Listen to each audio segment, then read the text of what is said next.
What's up, everybody? Welcome back. It is, what are we going into week 4 here? Yeah, I guess we are going into week 4. Welcome, Sean, to the podcast. It's nice to have a co-host for twice. I think you're the second co-host. I think Gav and I did it way back. I actually think Andy did join one time too, back in 2021 when this Hopefully was. not Nick Gavigan. Those shoes would be too big to fill, as you can Yeah, see from yeah. It was Benson's before record. Nick rejoined the league. So it was Andy's last year, right before Nick joined back in. So if you're confused by that, Yeah, you a know lot of the hot running joke, potato obviously. going. Andy hasn't drafted since 2021, dude. It's been Nick the past 2 years. Yeah, I know. I was there for it this year, the master class. Oh yeah. Well, the best part about the whole thing is if you look at Andy's moves, he's made one, and I guarantee you that's advice from Nick on what to do with the roster. So I just think it's proxy the whole way through with Andy. He's still using speed dial functionality. I think number one is Nick, and number two is Pat Sajak. Yeah, I think those are his top two. And oh no, I can't think of it right now. I know he was on the chive, but I forget what the final puzzle was that he oh wove he said wove of emotion or something. It was like wave of emotion or something, like he's like wove of emotion. So he's like right there too.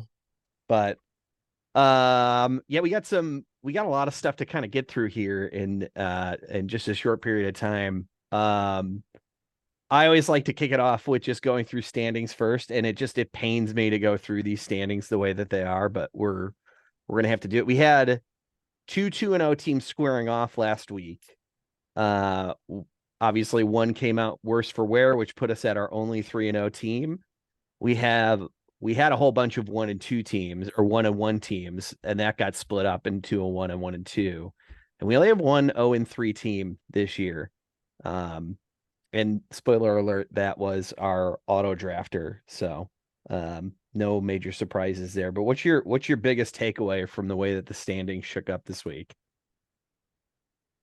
A lot of parity, a lot of parity, and like I think that's what makes especially these home leagues really fun now is like the amount of information that's out there has sort of like evened the playing field.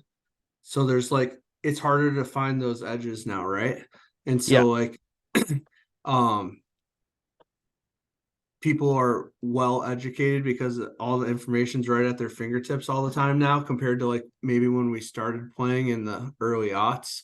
Like you kind of had to dig for it a little bit and you could have those edges. And so I think it makes it kind of fun and uh you never really know what's going to happen, right? Just like the real NFL, the Cardinals knocking off the Cowboys. dude, that was Uh, insane. That was they insane. were they were talking about that with JJ Watt on the McAfee show today, and I was thinking about that in terms of fantasy because that's what we do, right? But yeah, even playing field, a lot of spots in the air. You know what's Uh, crazy? I remember when I first started playing fantasy, that was, I mean, it's not like the internet wasn't a thing, but like the access to what you're saying on the internet is so different. So like we used to get like the fantasy magazines to like yeah, siphon through. And like that was a huge deal because you felt like you got so much insider information, but it's such a fluid game that we play that like the magazine doesn't do shit after, and it's already old news by the time it hits your yeah. fingertips. And think about like the idea of a sleeper is pretty much like non-existent now, right? Because everybody's already hyping them, and Yeah. 9 of the 10 people in your league know about them anyways. You Well, know? what's funny is I think a lot of people listen to like the same podcast, so they think that they're getting that guy, but then what you see is like, and I'll give you a good example of one this year was Tony Pollard, and who's great, should go for the price he went for. But like I think everyone was thinking you'll hit your top three for running backs, and then after that, like Tony Pollard would fall to like 7 or 8, so I can get him for like $30 or something or $35. But I think he ended up going in the mid 40s, which is like right around what he probably should have gone for. Um, but it is one of those things you just feel like you got the guy, but then someone else has that same guy. And then I mean, I know I typically draft there's like never really have like a must have guy, but there are guys that I'm like, okay, I really have to try everything I can to get them. And then, just that last second, okay, I guess I can't get them anymore because I have a tier of people that I'll go through. But is it like the same for you when you draft?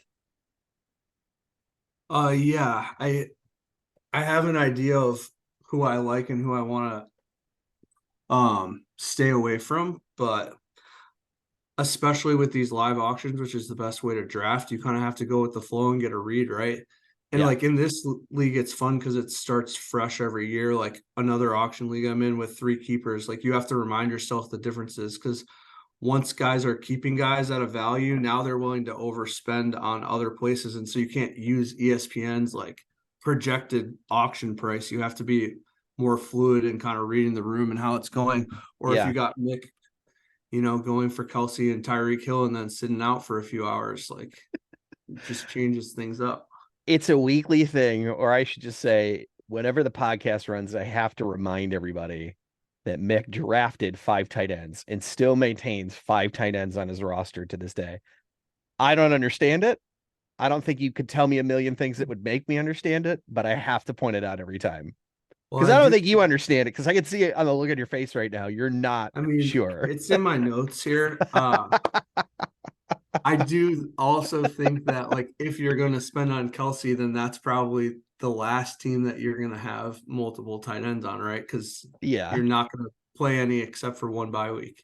Well, like But he did the classic, you know, where when you first start fantasy, I think a folly that everybody makes is they're like, okay, so I've got this running back. I don't need him anymore. I got to drop him and pick up another running back.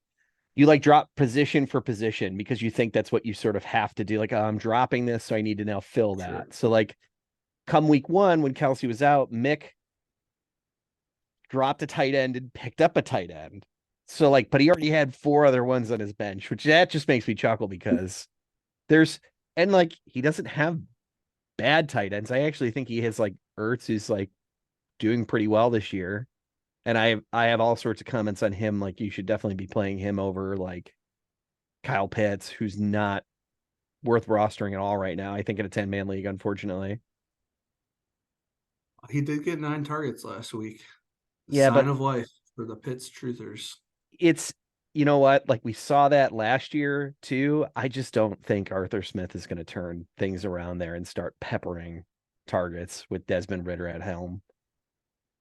It sucks I because like think I I think think Drake London's super talented too, but he gets buried in an Arthur Smith offense. I do think it's the tight end conversation having more than one. It kind of segs into something from your last podcast, which was talking about the team kind of shifting or the league kind of shifting to two quarterbacks Yeah. and holding them. And it kind of leads into my converse or my trade with Peel. Um, I went Justin Herbert, um, and I was happy with that. But pretty much every draft I wanted to roll the dice on Richardson, thinking that he Sure. could be a league winner. Well, let's throw the trade up real Go ahead. quick Yeah. so that everyone knows. It was Anthony Richardson for Terry McLaurin straight. Yep. That was a trade. Yep. And so for me, having Herbert, kind of similar to what I was saying with Kelsey, was just like even weeks where I like Richardson, like this week he's consensus on Fantasy Pros like top 7 quarterback. Like I'm still not starting him over Herbert, Right. at least right now. And I do think Richardson can be a Konami code, cheat code type quarterback in the league. But his rookie year and on that team, I felt comfortable. I still think it's a good trade for Peel, who doesn't want to lose any more games with Fields. And at some point, Fields might snap into it like he did around week 7 or 8 last year, and then he Yep. can be a Konami code too. But I think it's a good trade for Peel to get that type of upside in a really good lineup, and not give away any weeks while Fields is figuring it out. But for me, it was like I've had Eckler banged up, I've got Debo banged up. Yep. Brees Hall and Garrett Wilson are hard to trust now with Rodgers out. Yeah, that's really tough too. Like those are 2 guys that if Rogers there, like I think. It I, feels a I think, lot different. yeah, exactly. What I like about the move is for you, you get a pretty well-known commodity, but you already have a good wide receiver core to begin with, and all that does for you is kind of shuffle you through the bye weeks a little bit more and maybe some injuries. So that's and for Peel, I mean, just like you said, for me looking at that trade, if I'm evaluating from like your standpoints, it just takes the pressure of Justin Fields off from being your starter quarterback right now while the Bears figure out what to do on offense, which it does not look likely that they're going to figure this out anytime soon. I mean, if you so the funny thing is I'll tell you a quick little story just because I know you're a Packers fan, but last week, prior to the Chiefs game, I was like, look, if I'm ever gonna put money on the Bears, it's gotta be this week because Justin Fields just put everyone on blast, and now it's time for him to nut up or shut up. Because if he's gonna do that, which he had every right to do, and I still have my opinions about this as a coaching issue, not a Justin Fields issue, even though he's not looking great. Um, if he's going to do that and then he says, I got to go play my game, like if they don't let him play his game against the Chiefs where they're playing an away game, then there's a bigger problem. And it ended up being a coaching issue more than anything, but it's just not a good look for the Bears at all right now. So for fantasy, you can't look at that and be like, look, I got to keep riding it until it hits. It's like, I'll take something else until it hits and then I'll introduce my upside, you know, when I'm comfortable with it. But I used to just Yeah. ride one quarterback and then stream like all the way up until last year, I think. And now you just can't do that anymore because you're looking at like the 18th or 19th quarterback and there's a big drop off at that point. Yeah. And that's the main reason why once the trade went through, I changed my waivers to add a quarterback, not because I plan to hold one for the whole year, but I know Herbert's got his bye week 5. So I'm like, I'm just gonna snag someone now. And you picked up Um, Brock Purdy, right? yeah, I'm an Iowa State guy in the end, so I he wins I all the love the pickup. tiebreakers. I love the pickup. Brock Purdy is going to be the benefactor of a dump off pass to Christian McCaffrey that goes for 80 yards and a touchdown. And that's Yeah. great because it's the way that offense is built. So Or hopefully Debo Sanders, yards after contact machine. Then I double up a little bit, but yeah, Debo. Well, he's banged up right now too. I don't think he practiced today. yeah, he did not. So we'll see Rib what injury, happens. fourth quarter, right? Is that what I read? Yep. Yep. Yeah, Sore ribs. So we'll see what happens. he'll play. Rib injuries are tougher for wider receivers because they got to go up and get it. But I think mechanically they're still going to use him on jet sweeps and stuff like that. Yeah, less of an issue for him, like you said. Yeah, He's not doing the medium deep routes as often as the short ones, the screens, the handoffs, and yeah, we'll see what happens. But yeah. He's not as in danger of like getting lit up going up for the ball as some other guys are. Um, but I mean, yeah. So all in all, I thought your trade was more than fair. We did bring the trade committee. The trade committee was involved in the trade, so you got to yeah, see the trade committee firsthand, which thank God was you went over it last week. it was Carlos and Peel were involved. Because Peel was involved in the trade, he couldn't vote, so it was really just Carlos's decision to say yes or no. And then whenever a trade is involved with someone in the trade committee, it has to be unanimous. So I was approval on that, and we processed fast. So Yeah, I think it can be a win-win trade. So it's a good one. I And think worst case scenario, it's not one of those trades that moves heaven and earth. Like it's not like Justin Jefferson for Austin Eckler type thing where it's yeah, like, holy, what a shift here. Um, but it's still I mean, it's a pretty sizable trade. I worry about Terry McLaurin personally because of the turf toe.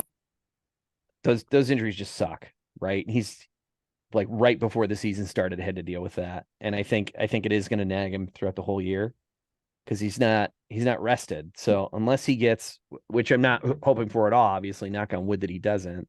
If he gets another injury somewhere or to something else, and just give him time to rest, like that might be, if it's a minor injury that he gets, it might be good for the turf toe to just sit out another week or two, whatever it ends up being. yeah. And you can see like I don't even have him in yet. I think that might change. Um, but well, definitely change well, no, we'll see what happens. Yeah. But Garrett Wilson and Achan, I think he likes to be called. Yeah. He We'll see what corrected the happens in locker that room flex afterwards, spot. right? Yeah, After the that game. was That was hilarious. that was a flex when you Yeah. score 4 touchdowns and then you're like, here's how you say my name. Yep. But yeah, McLaurin, as far as number one receivers go, like number one for his team, not in fantasy.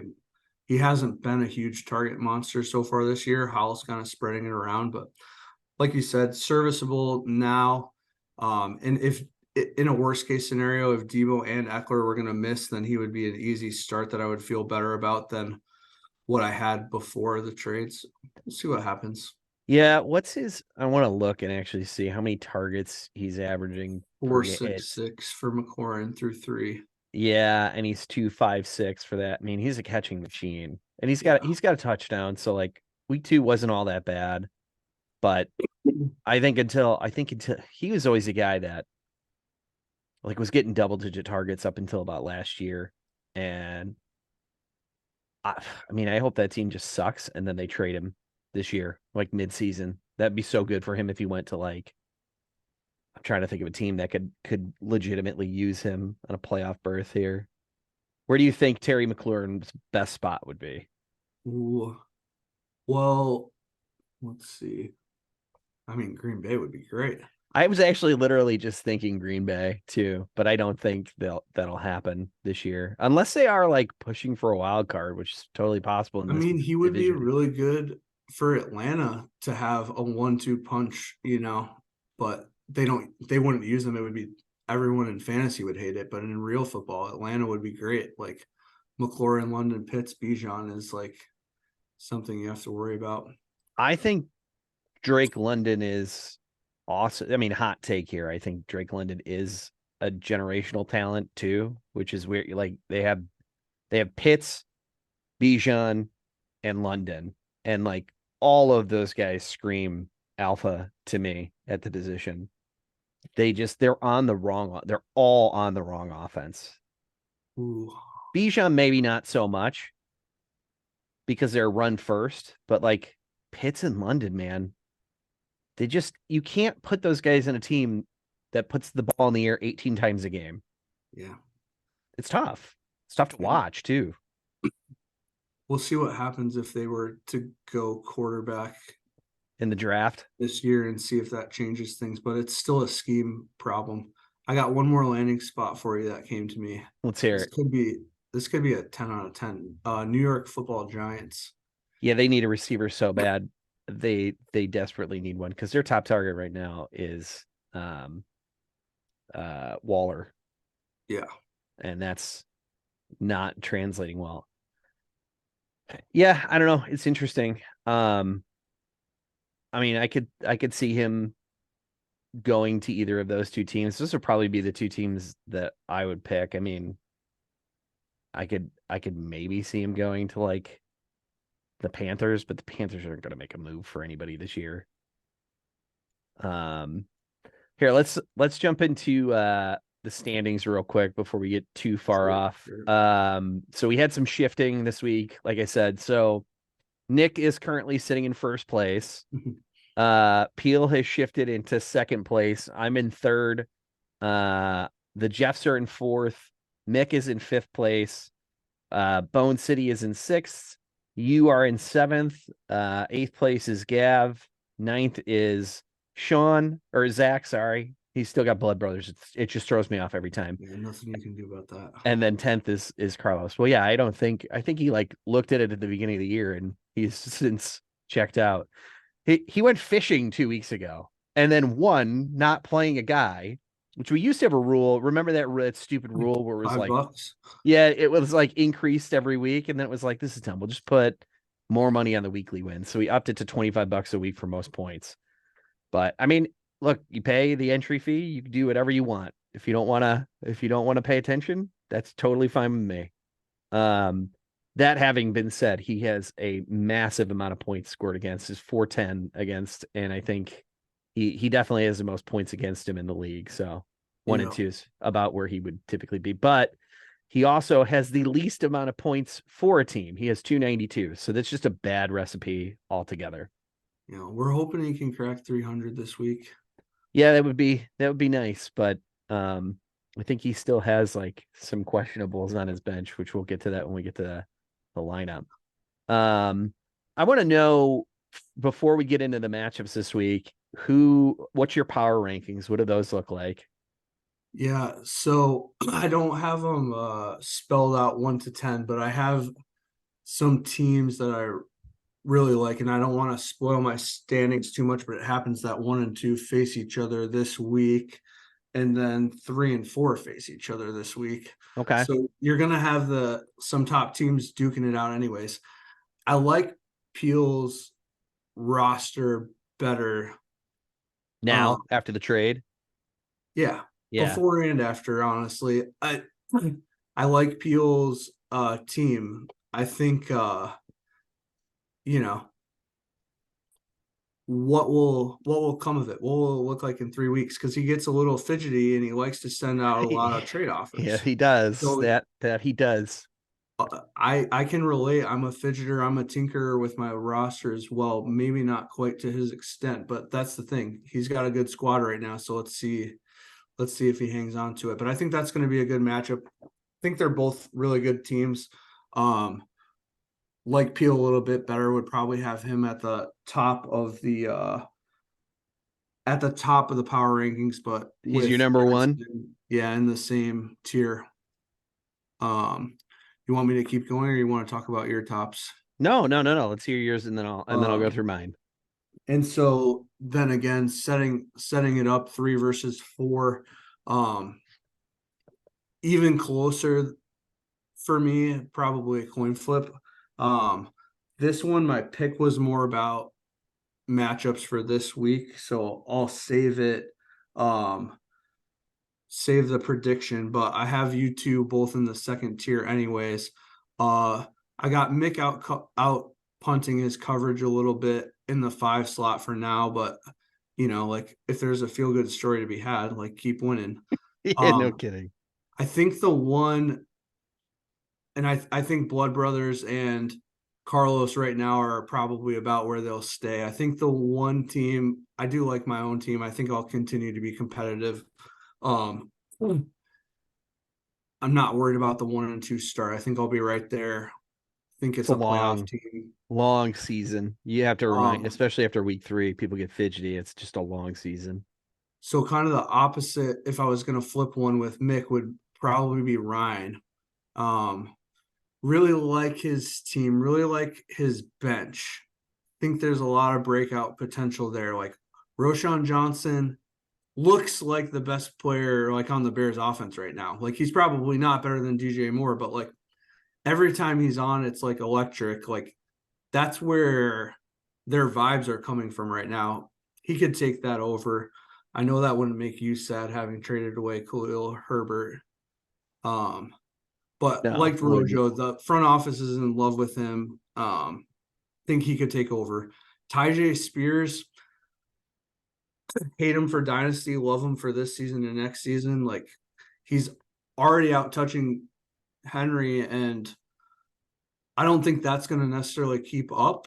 But if they're losing games, they've shown that they want Spears on the field, which is new this year, right? Like Henry's Yeah. hitting the age curve. So Was he with Tennessee last year or was he not with Tennessee last year? Tajay, Yeah. I he's a rookie. He's a rookie. Yeah. Yeah. Okay. I was gonna Um, say when I heard the name pop up earlier this week, 'cause I had no effing idea who he was, and then some of the podcasts I listened to were just talking about like the whole Titans offense looks bad, but like it's the first time you've sort of seen the shoe might have dropped for Henry, and they're like, just take Tajay Spears, like just take that risk with him. So I thought about dropping P Ryan and adding him to my bench, but Gab, he obviously did that, and I think it's a smart move too.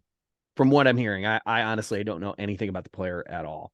He went 4 for 6 last week, but their whole offense looked awful, awful, yeah, awful. But he caught but four. He caught caught four all four four. targets Yep. for And 3 yards.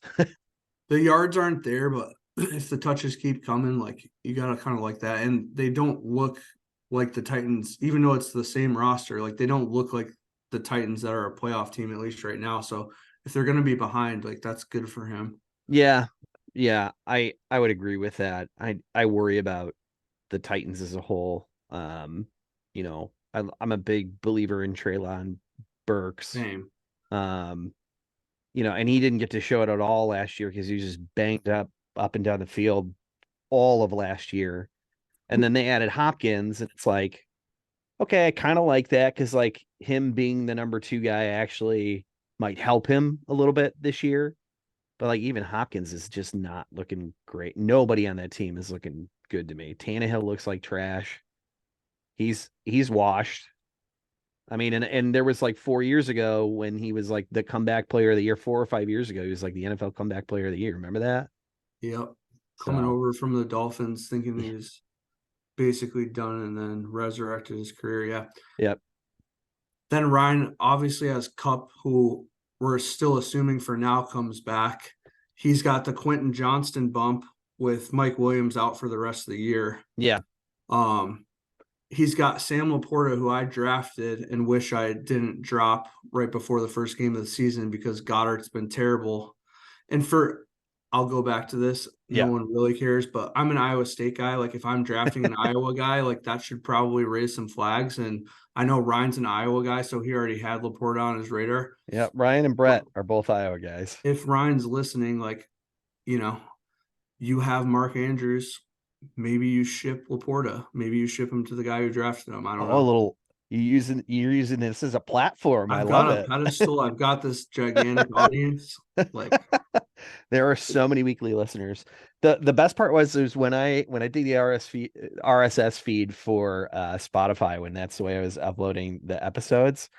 I had like listeners in London, and like I'm not even kidding, just like random countries that would like tune in, and I'm like, it's kind of cool, but at the it's same kind of time, like, awesome. what are you doing? Like, how could Yeah, this possibly be interesting for you? I don't know, but I I like do it. I I do love have it. an Emmy for radio broadcast from high school. It's a real true story. I have an actual Emmy. Uh, presented by what? Don Don Johnson? Is Johnson. that his No, name? Yeah. well, Don Johnson took me. I think I went to NIU for the award ceremony, and then they like called my name up on stage for like it was we were the first high school in the area in the Midwest chapter to do live streaming. And that was like when we were in high school. So it was a huge deal. And Gav and I did the basketball games. We announced those too. And so it was like right around that. So they had like a lot of recording from what I did. And um, we just did like this story about how we set up live streaming, and it won the thing. So I got That's I pretty got the awesome, award. actually. And that's a new one to me. Yeah, I haven't yeah, heard of that. So, yeah, yeah. It's a cool little story. where's the trophy? I have it. It's not far actually. Well, actually, hold. I mean, I could go grab it, but I'll grab it towards the end. Yeah, Um, of course, I keep it close by. High school trophy, I keep it close by. yeah, Um, football. yeah, I mean, I look at his roster too, and I think when are things going to turn around? Because he's got Amon Ra, he's got Trevor Lawrence. I like Romeo Dobbs. I don't like Romeo Dobbs as much in a 10-man league where he's pretty much forced to be a starter because Cup is on IR, but like everybody is dealing with injuries. It just sucks when you're dealing with a guy. I mean, you drafted him knowing that he was probably not going to play week But 1 or 2. theoretically, a week from now, he could be playing Quentin Johnson there. Yeah, Um, yeah. Robert Woods has been good, I was not just going to say quite as that good same as thing. Tank Dell, Yeah. but Dude, I actually hot take. I think Tank Dell is the best wide receiver in that rookie class. yeah, he's really good. And Stroud handpicked him. Yeah. He asked them to draft him, and he's peppering him. So Yeah.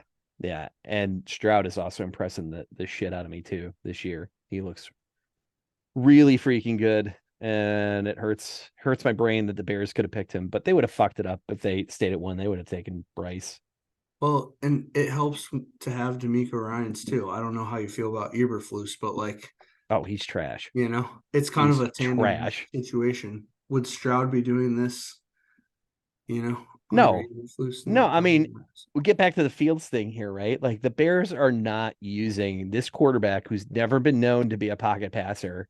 And they're like, let's just put you got to learn, right? You're in the NFL, you got to learn. It's like, no. There are all these other teams that run their quarterbacks. Like Lamar Jackson doesn't operate that way. Josh Allen doesn't operate that way. Like it it, it just doesn't make any sense to me that you don't play to his strengths and get RPO going and then just get the defense backed up a little bit. Exactly. Because guess what happens once he breaks two 20-yard runs on you? All of a sudden, the passing Yeah, game opens up a little bit. no shit. And then guess what? He's not going to have trouble reading the defense as much because it's going to be more predictable what they're doing. I don't know why they refuse to do that and just some designed runs. Like they've had, I think they're at 7 or 8 design runs. I got to look back through 3 weeks. That's bad. I Yeah. mean, he should almost have that number in a single game of design runs. That's the player that he is, and he'll hit. Well, there's a QB spy. Okay, so he has to break one tackle. Great, he can do it He or did it for slide. half a season last year. Yeah. Yeah, no He's kidding. showing it now. So Yeah, I mean, it took him, like you said, it was week 7 when he broke out last year. So, I mean, it's just a bad, real slow start for the Bears. You hope that they can turn it around because more than anything, I need to see something happen with DJ Moore. I need to see something happen with DJ Moore. you And that just hurts me. Um, but I do like Gav's roster. My power rankings are totally different than yours. I've actually I've got myself and Jeff are 1 and 2, and then Peel comes in at 3, and then Brett and then Nick come in 4 or 5. You sit at 6, Gav sits at 7, Zach is at 8, and then Carlos is at 9, and then Mick is at 10. Um, I hate everything about the way that Mick constructed his roster, and it just pains me every time I have to talk about it. What kills me is that in the best way, like I do genuinely, Mick loves football. Fantasy football and football are very different. So like Mick's like Kirk Cousins is a good quarterback. He should be my quarterback. So and look what's happened. Like Kirk Cousins is the best quarterback in fantasy right now. And you're like, okay, fine, that worked know. out. Tyreek Hill is amazing. He's a homer, so he took DJ Moore. He's got David Montgomery, who you're a Gibbs guy, right? Yeah, I'm also have to be David Montgomery guy because he's an Iowa State guy. I don't have that many of them, but Yeah. So you've got David, which here's the reason I bring up the David Montgomery thing. I just don't know what made people think that Gibbs was going to like blow the top off this year because that's not the way that offense wants to operate, and we saw that all last year um Swift. Swift. Yeah. Yeah. We lived the pain with Jamal Williams and Swift. So what made people think that them paying him 18 million for 3 years was going to make him take a backseat to a rookie? It just doesn't make sense to me. So like Well, they did move.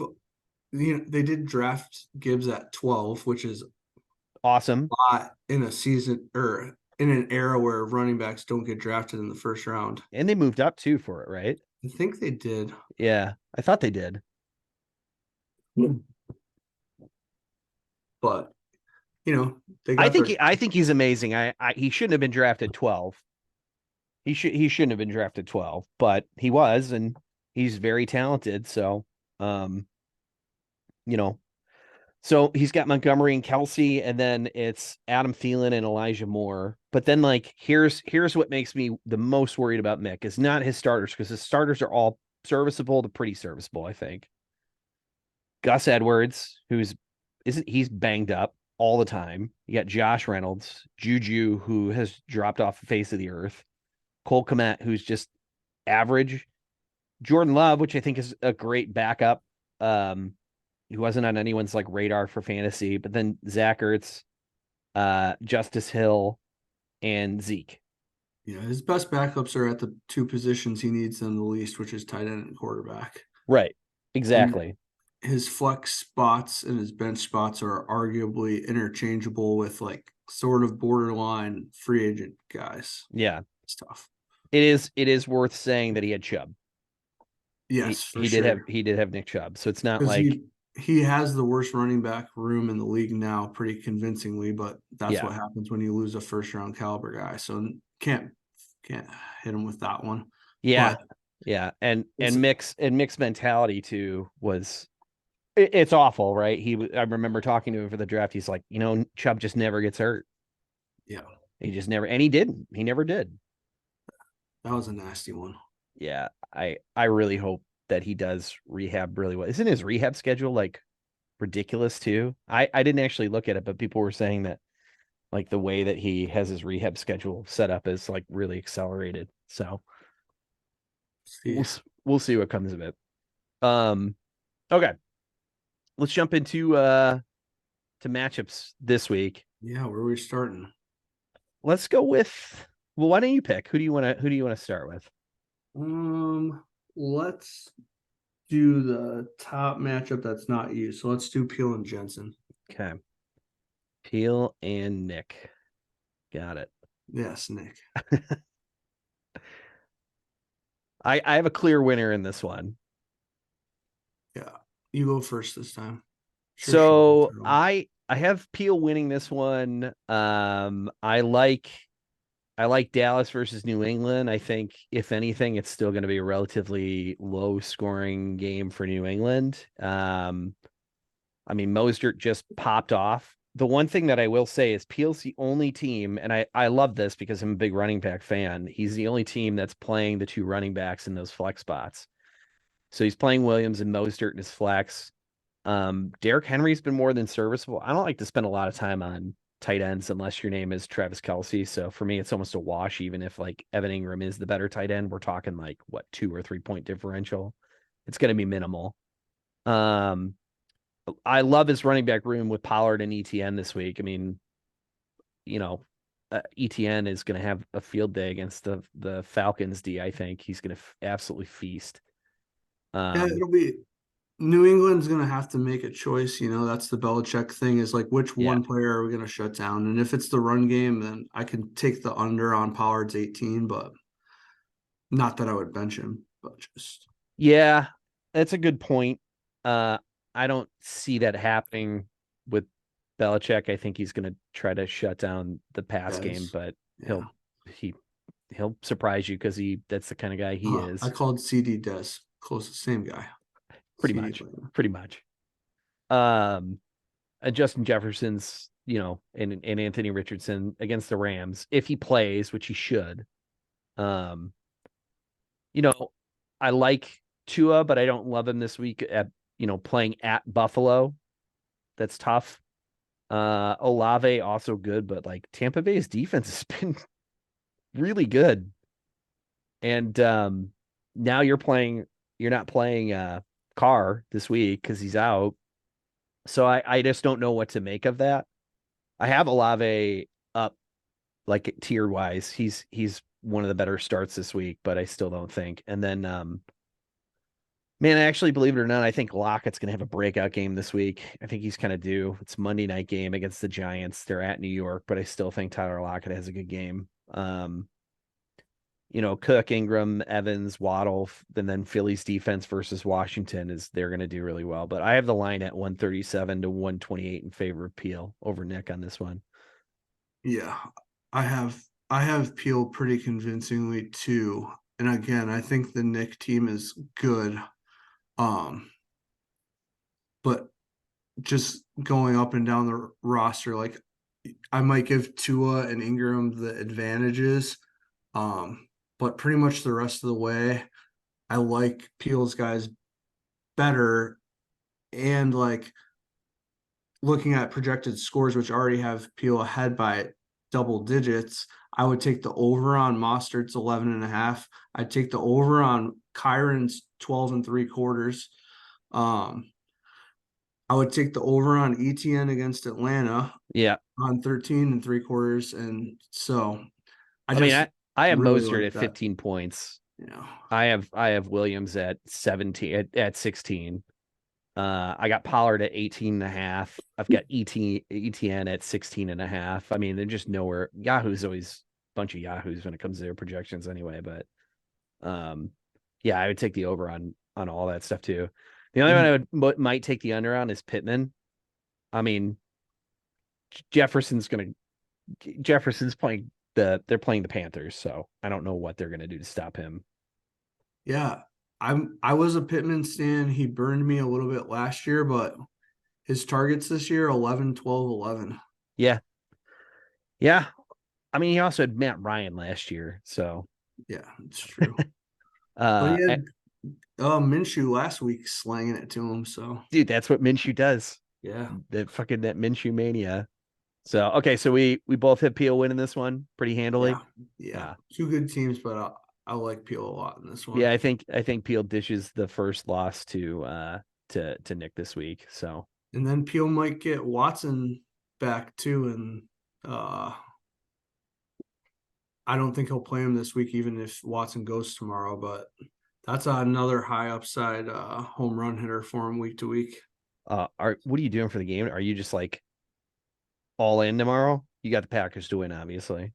Yeah, so my brother has a little garage turned man cave. He's having some people over. I actually have concert tickets that I bought before I knew the Packers were playing Thursday night, but I think I'm going to skip it. So, Yeah, I did that a few years back for like my favorite band was in Evanston, and we were like at the venue, and then I was like, oh, we just got Khalil Mack, so I kind of want to see that over this.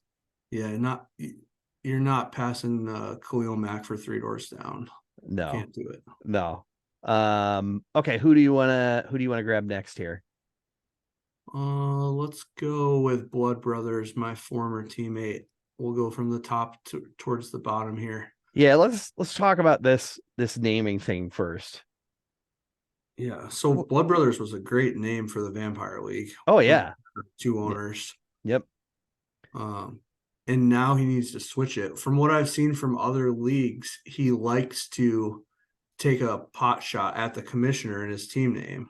I haven't So seen it yet. you might be in his crosshairs if he gets around to changing it. But we'll see what the fishing schedule's like this week. Yeah, that's true. The weather is getting colder, so you got to get it out of the way sooner. I went fishing with Zach one time, and he didn't even know how to tie a knot, so I don't know, you Yeah, know, what fishing really is, but they do have kid poles, so I'm good for them. yeah.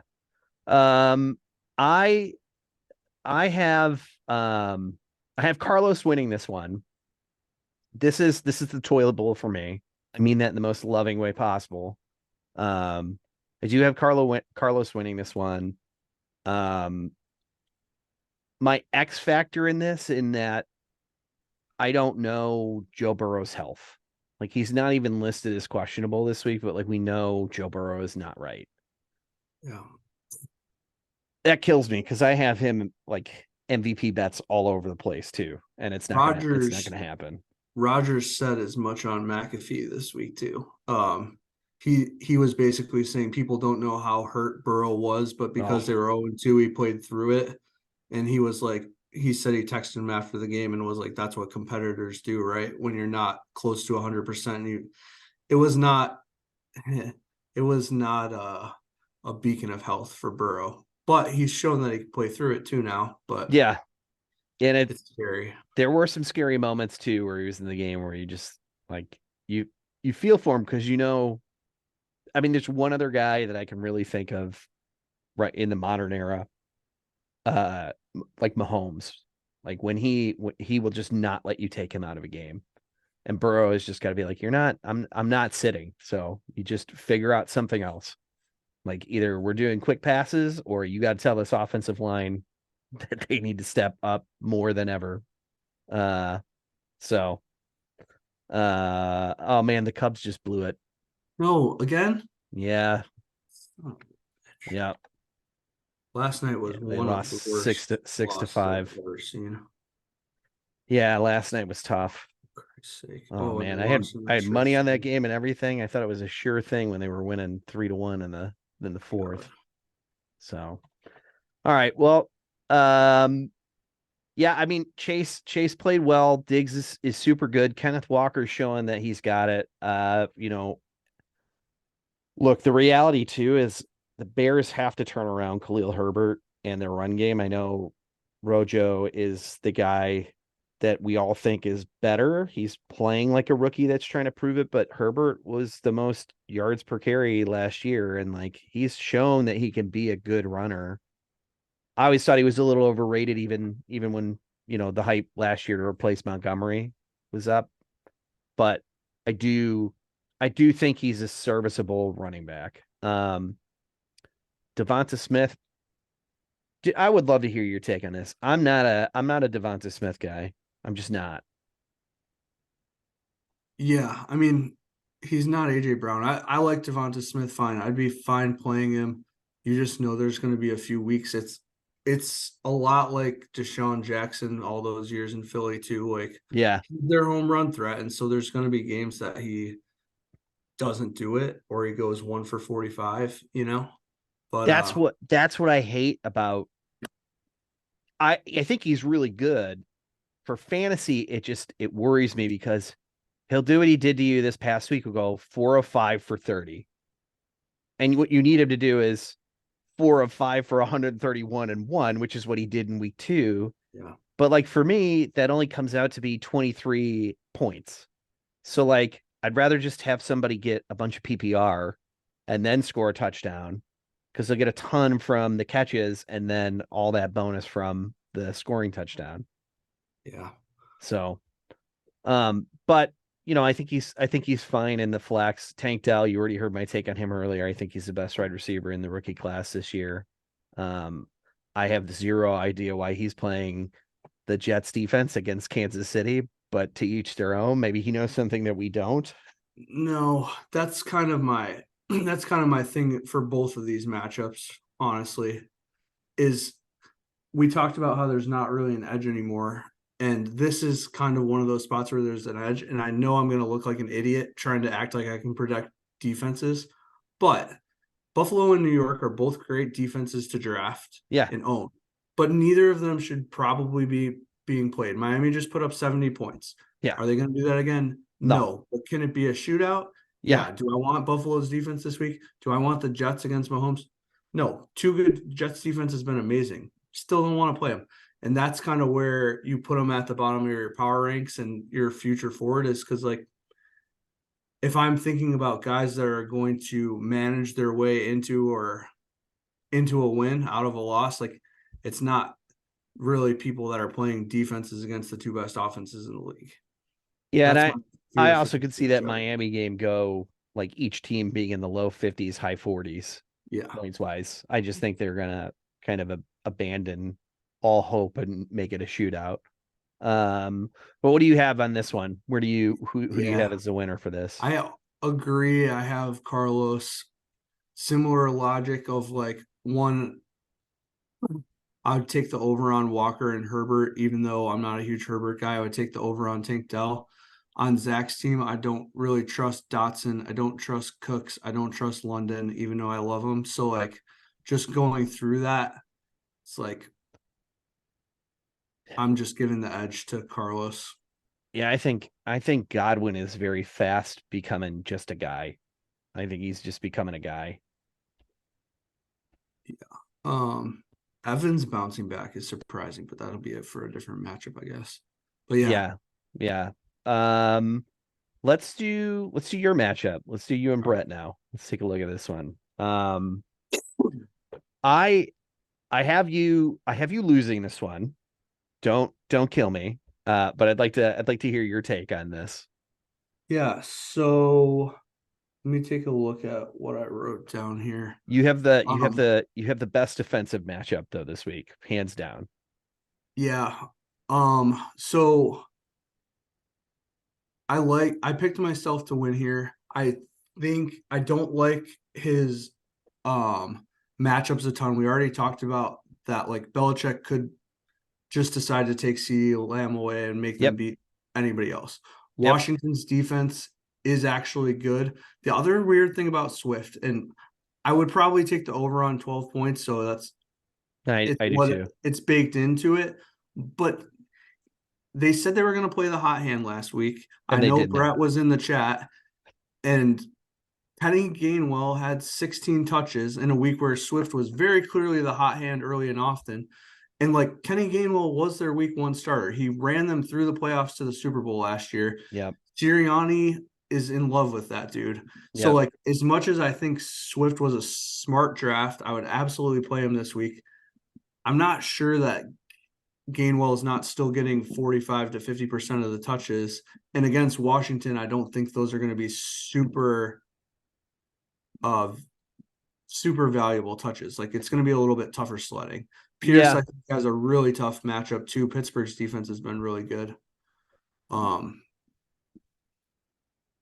the My rest is fine, but my whole take on that is uh it's very obvious to me who the hot hand is in Philadelphia for running back. It's Swift, hands down. I actually don't think we've seen a more explosive running back this year than we've seen Swift play. Like every time he breaks out, it just looks like he got shot out of a cannon, but he's still so freaking agile when he gets down the field. He's breaking tackles, he's jumping over people, he's spinning out of stuff, and his vision this year looks so good. Um, but it is Philadelphia where if your name is not Shady McCoy, they have refused to run one running back since McCoy, and I don't see Sirianni changing that. As much as it kills me to say, I 100% agree with you. I think that they're going to give Gainwell even double-digit touches for Gainwell is bad for Swift, and that's going to happen. and you still have Hurts as a goal line threat too. Or So just like any short yardage ever. yeah. Yeah, which is ridiculous to watch that line move. Um, so what do you end up having the score at this week for the teams? Do you have that No, I plotted didn't. out? I don't have a score plotted out. I just like my matchups better. Um, and I'm gonna vote for myself to win. Well, you Um, have to. Yeah, you have I'd to do it. probably I'd probably take the under on Goddard's 10.5. Not thrilled to have to start him again. I would be plugging Laporta. I played Laporta over Goddard in a league last week already. Yeah, I'm Um, I'm on the under on that too. I'm not sure if I'm going to leave Garrett Wilson in. So the last 2 weeks, he's kind of the first week where Zach was the starter. He scored a 68-yard touchdown, which was 95% of his points for the day. I think he only had one other catch. And then last week he got to like 5 for 40, but like I just don't know if I trust him at all. More of a Zach Wilson than a Garrett Wilson thing. So that might be a spot where I go Sutton or McLaurin. And then Achan too. Love him. Tried to get him in every league. Have tried to hold him in every league I got him, and he went crazy. I'm not expecting 4 touchdowns in the next month, let alone this week. But in a shootout with Buffalo, and just I want every piece of that offense I can get right now. Like what Mike McDaniels, or is that his name? Mike McDaniel? McDaniel, yeah, Yeah, McDaniel's, like yeah, what he's doing with that offense is like so fun to watch, and I want every piece of that offense I can get. I would take the over on his 11, even though the touchdowns were crazy last week. yeah. I think he's gonna be pretty easily the coach of the year if they keep playing like this. I mean, if he had to stop right now, he's definitely the coach of the year Yeah. for teams. Um, okay, let's do my matchup, and then we'll end with Camper Dude and Pontiac Bandits. This is the last one. So this Okay. is this is your Yeah. tier two matchup of the week. Yeah, and yeah, another really good matchup. I've got Jeff winning it, the Jeffs. Um, I think it's close, but I think like the McCaffrey advantage is real. So like even As if you're I had playing more of Arizona, your, yeah. even if I had more of your guys better, the McCaffrey makes up for multiple of those. I Yeah. like Aaron Jones if he plays to go over 13. Like crazy how useless AJ Dillon has been the last 2 weeks with AJ Jones or AJ Aaron Jones out. Yeah. Um, they're gonna be ready to feed him like they did week one against the Bears, assuming he goes, which I think he's going to. Um, Nakua, as good as he's been, has not scored a touchdown yet. I think there's a good chance that breaks this week. Um, Dalton Kincaid again. tough to start him right now. I know, like, even on draft night, I liked him, and you were surprised he was getting drafted. He hasn't shown it yet, but I do think against Miami, like, that would be a good spot to take over 6 points. And then I'm way over on Madison's 12. He's been so good. So I just like his matchups. I think both the teams are good. I think his running back advantage, I'm going to lean on until we see what Kamara does. I love Hawkinson, though. That's an interesting spot for you to, like, if you're looking at one-on-one matchups, like, that's your best spot to make up for Christian McCaffrey deficit. Yeah, yeah. The Kamara thing for me is my only like what I mean. I'm sort of backed into a corner here. I could play. And I'm still debating like I Ford, don't know if Barkley's going to be back, but it's a Monday game, so like Devontae, yeah, I could play Devontae. I could play. I'm not going to play, but I could play. You know, uh, I Shad could play White. Ford too, but they're going up against Baltimore, so I just didn't feel like that was going to be the right matchup. It is crazy how deep your running backs are. I didn't notice that till I was doing my homework today.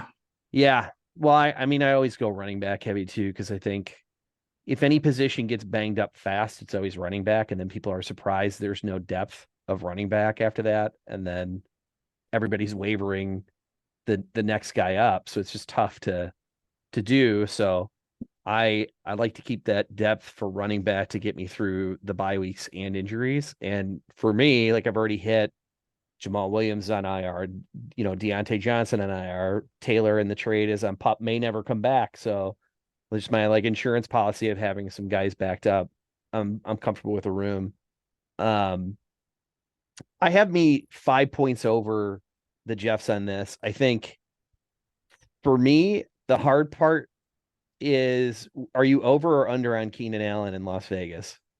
I think that's a good healthy projection for him. I think 19 is a good spot. I love Yeah. Keenan with Mike Williams out, but I think that's still a good number for him. I think T. Higgins is a bounce back week this week against Tennessee. He has looked bad, but he is not bad. So it's weird to see him. I mean, he's got a 36 or 38% catch rate, which is Yeah. awful through 3 games. So The he needs best to do thing it. for you with Higgins is that he's still getting massive targets, even Yep. with Chase going off.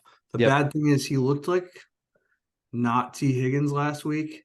No, Like he did he not. never drops those passes. He looked like a little disinterested. I'm thinking that's a 1 week thing, but it was very weird. Well, he did that. He did that week one too. He was rough week one, but week one is always an anomaly. I just like throw the baby out with the bathwater on Sure. my predictions for week one. Um, and I need to see Calvin Ridley get back to form too, but that's a Jacksonville offense thing. That's not just And solely that's a at revenge game for him. yeah. So I think he does well for that. Amari Cooper's just played really well. Kamara and Allen are my two, or Kamara and Higgins are my two like outliers that I think they're either going to go off or just like bomb it this week. Quarterback matchups are good in this one. I love AJ Brown, but Washington's defense is still good, but he's going to score at least twice, I think. So I can see this going both ways. So yeah, it's an interesting one. It's probably the one of the tougher matchups that we've seen this year. Um, okay, last matchup that we've got this year is Mick and Bandits. This is surprisingly my closest game of the week, but I'm curious where you sit with this one. Yeah, so I I hate that James Conner is against San Francisco and Joe Mixon is against Tennessee. I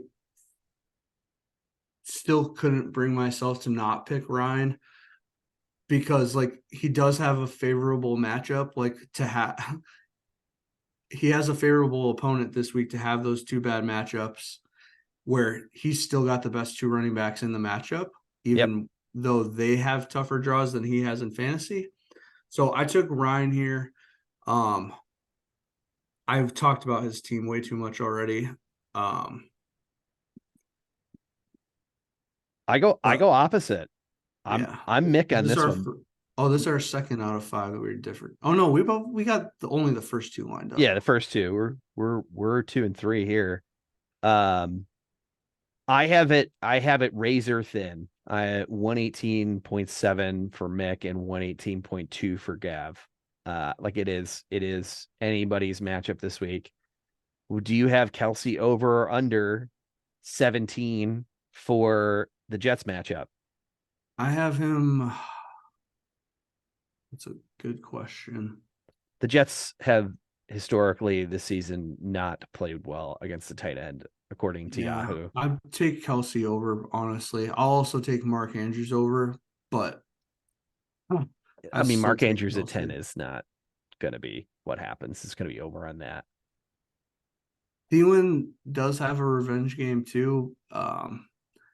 But I don't know. Do we know if it's Andy Dalton again or it is It's going to be. It seems like it's going to be. yeah, I think they're just going to let Bryce like rest and watch and learn a little bit. And like, I think they threw him in too quick. I thought Andy Dalton actually played pretty okay last week. The Carolina Panthers are not a good football team. But yeah, I don't think I actually think Thielen's a good play this week, which is part of the reason why I have Mick winning this because I have him over Yahoo projecting him at 15 or 11 and a half. I am at just under 14 points.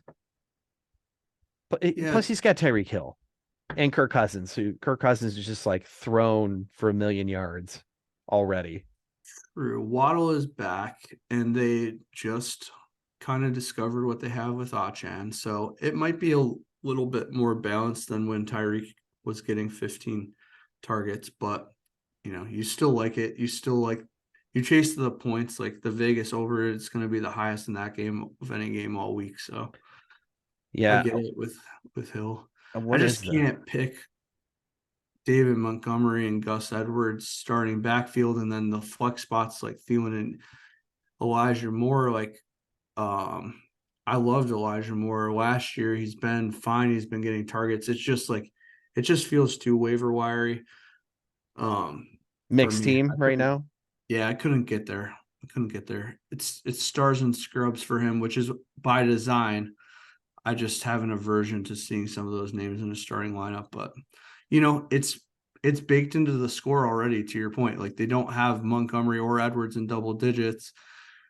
They've got DJ Moore under 12, which he could certainly hit. Yeah. So You I can what do see you have it. the Miami game at and the over? Uh, uh,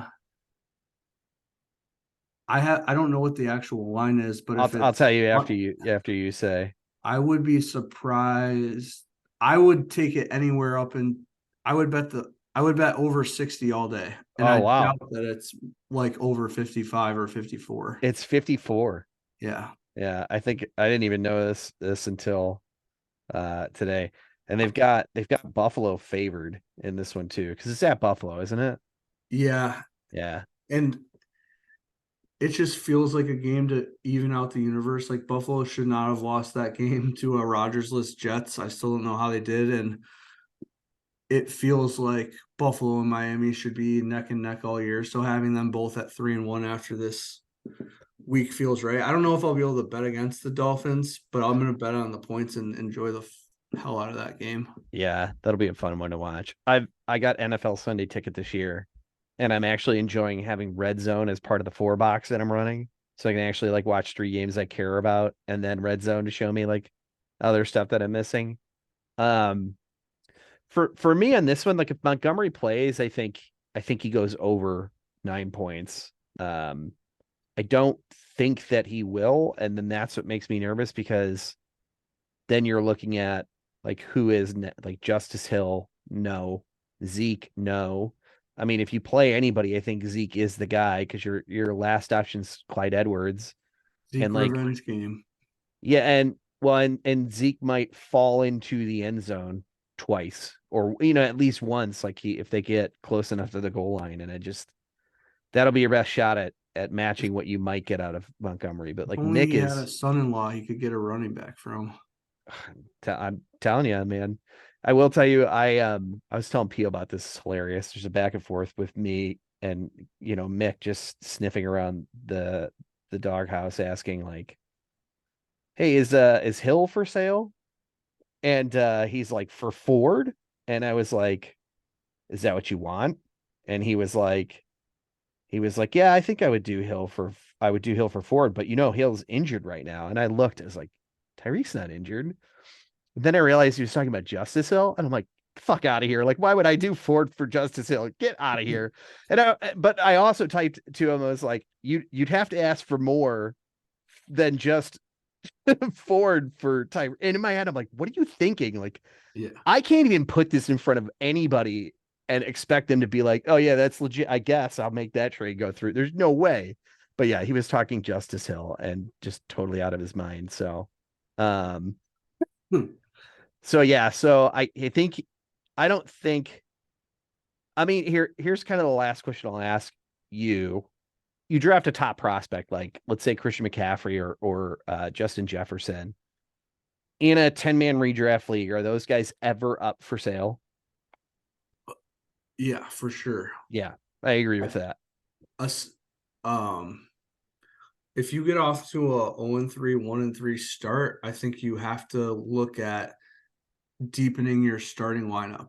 So And that's do you break we'll just take like Tyreek Hill for example on mixed roster. Do you take Tyreek Hill and you go, I want to get like a low end WR1, like the number 12 or the number 10 guy, and I want to get, like the number 12 or 10 guy running back. Something like that for, yeah, you get a good 2-for-1 that's like somewhere in that range. yes. Yeah. And I'm looking at every team, and I'm probably sending out 3 or 4 offers because like teams are going to have different roster constructions and combinations of guys. But like if you're Mick, you definitely need a running back upgrade, and then knowing that a team's probably not giving up 2 good running backs for a receiver, you probably know going in you need one running back and receiver, but you definitely want one running back. And Yeah. I'm putting the emphasis there. Um, but yeah, I think like at some point the there's only 13 weeks to a regular season, so you're already a third of the way through at 4 games. Like if you want to make the playoffs, you got to make your starting lineup score more points. Yeah. And so I think you have to look at that. And it sucks because like his team looks different with Chubb, but um Yeah, I think Chubb was going to be the number one running back this year. I think he was in line that he definitely could have made the argument to be the number one overall guy. And Tyreek Hill started off very strong. but I think about at what point, and probably for you never, because you're a little bit, you can see the whole elephant. But if Mick is 3-1 and Ryan's going 1-3 out of this, like at what point do you start mixing up your power rankings a little bit? Because those wins and losses are banked.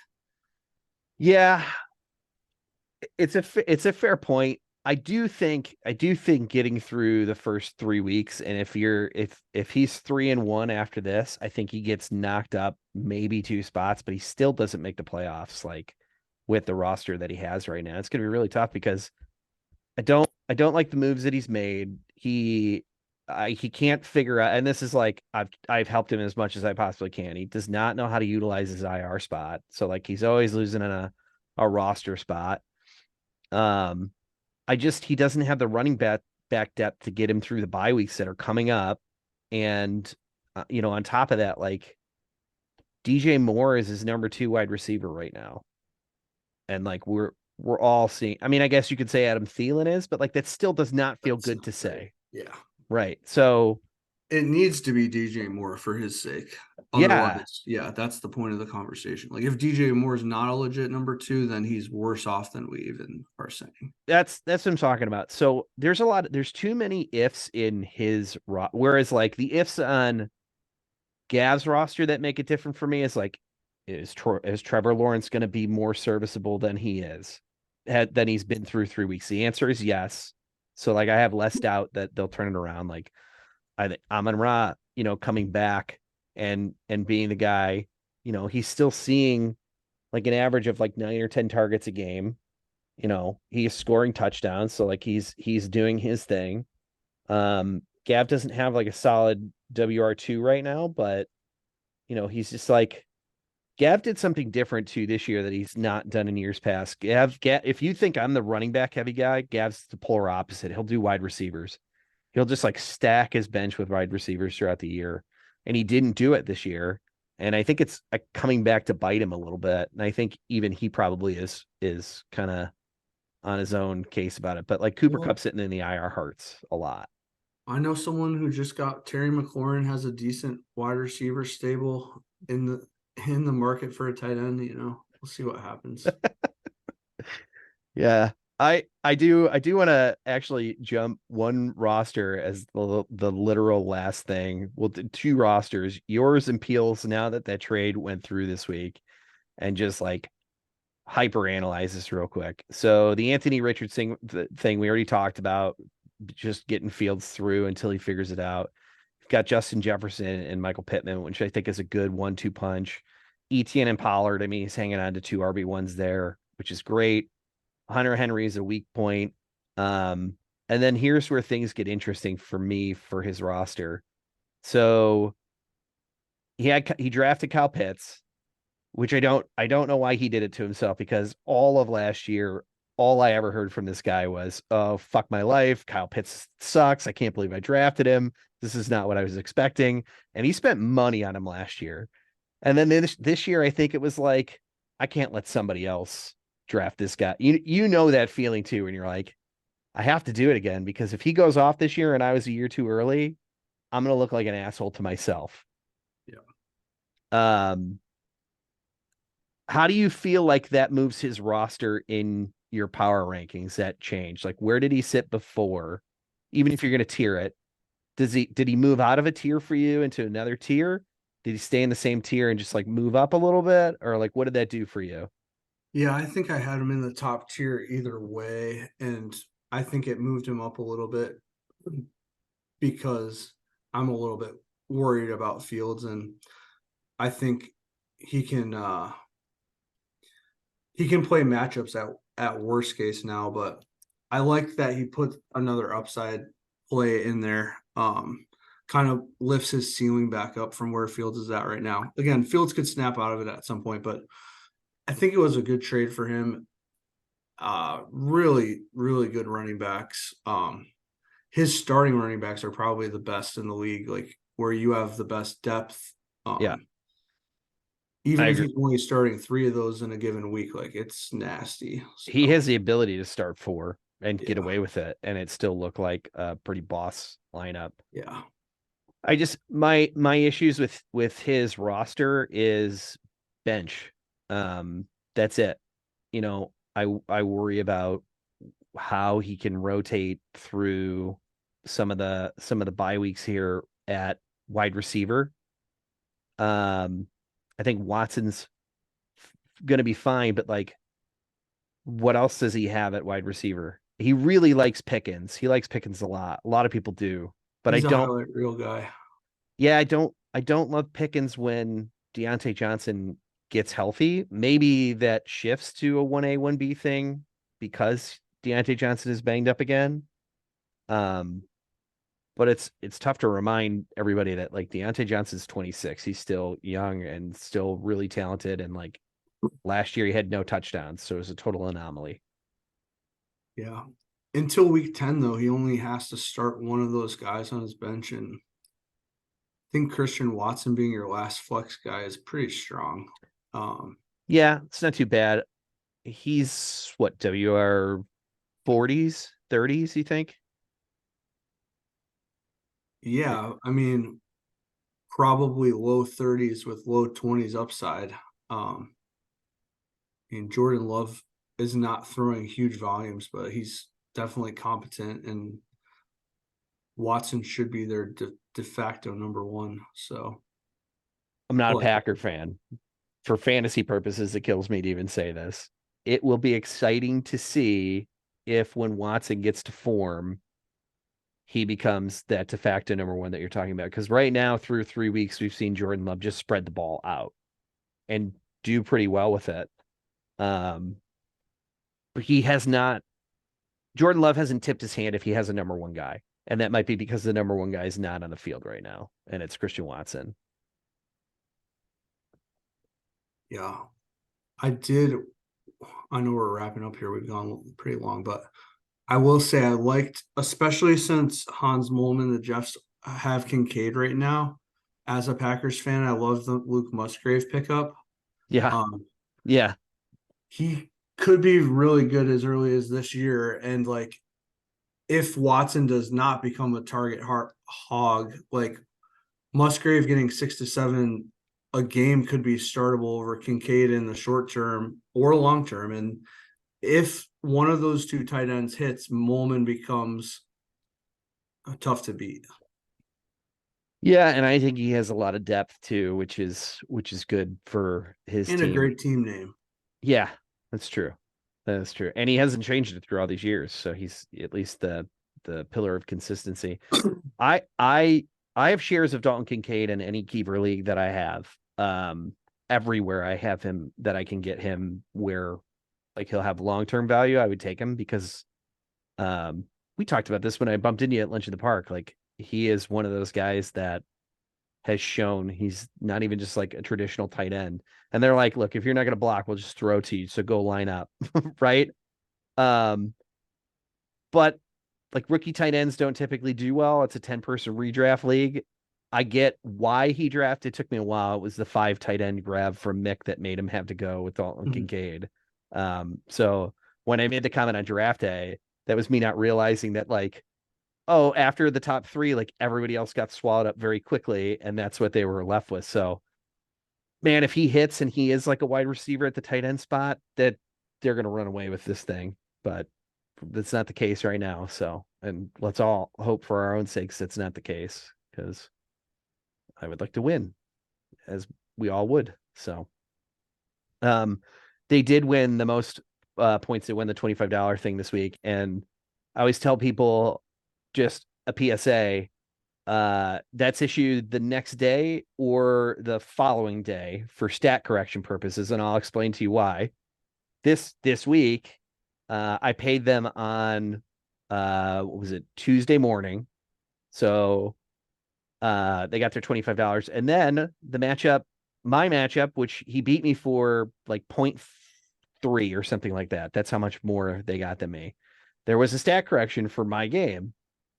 Jacksonville had more negative points than they had in the game, so it took me down a little bit. So they were the definitive winners, but like that could have gone The half a other way. point the other direction. Yeah, and then it's this awkward thing of like, hey, can I have that $25 back? Yeah. So uh It's the stat corrections are wild. And if you play in any IDP leagues, it's even harder oh yeah. because the live scores will count someone for a tackle, but if you get like bonus points for a stuff, they don't put those in until after the game. So you So don't like even know. I've never played in an IDP league, so yeah. you don't know how much you get until like the following day, basically, Yeah, it's like there's at definitely best. a lag. Yeah. Well, It's scary. all right, man. Thanks for joining. This was fun. I'm happy we finally got someone to jump in here. Uh Hopefully next week we can get you or somebody else back and join in. Yeah, good job on these. I think these are the things that kind of make leagues fun, and I think people appreciate how you run the league with your, cameos and podcasts and stuff. It definitely keeps things spicy. So Well, the us cameos come married guys know how hard it can be to keep things spicy. So good well. job. Good job, you. I do what I can. Thank you, sir. That's the only compliment as commissioner I've ever received. They're All right. mostly Well, just complaints. I'm gonna try to balance it out in the weeks to come, but Good man. I've I've been played the commissioner game. It's not fun. It's not. It's not my favorite. So, especially conflict resolution. It's not great. Well, thanks for having me on. I'll be on again before the end of the season for sure. Thanks, bud. I would like to get on with Zach too, so I can bust him up live, especially if he hasn't changed the team name by then. Let's do it. All right, We'll shoot him a text. We'll pick a time. done. All right, man. Thanks Thank again. you. Good luck Bye. this week, everybody. Later.